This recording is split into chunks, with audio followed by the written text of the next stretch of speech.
Hi sir, I'm Kenal Dre Karingal from XA3203. Sir, ito po yung drawing ko at saka yung mga codes na ginawa ko. Sir, para po sa unang code is G21, which means na millimeter programming units. Na lahat po ng sukat is millimeter.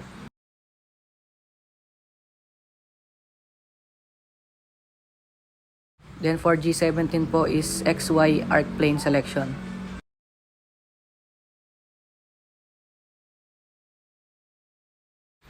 Then for G28 po is return to machine 0 through intermediate point.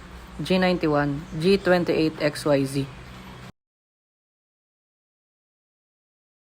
Then for G90 sir, which means absolute coordinate system. Then sir, papakita ko po sa sunod na slide yung paano po mag-run yung program ko po ang ginawa.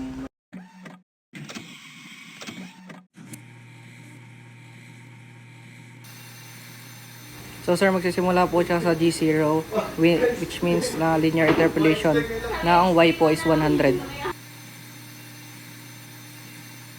Then G03, which means circular interpolation na counterclockwise. Then G02, which means circular interpolation na clockwise.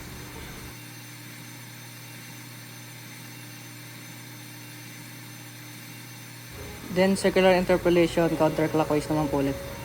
Then G02, X is 0 and Y is 15 and with radius of 100 po.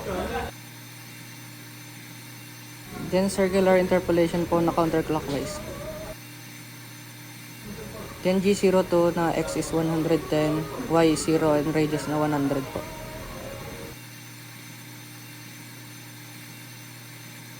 Then G03 po ulit na circular interpolation na counterclockwise.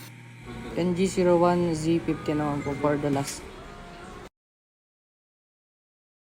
Then ito po yung final output sir.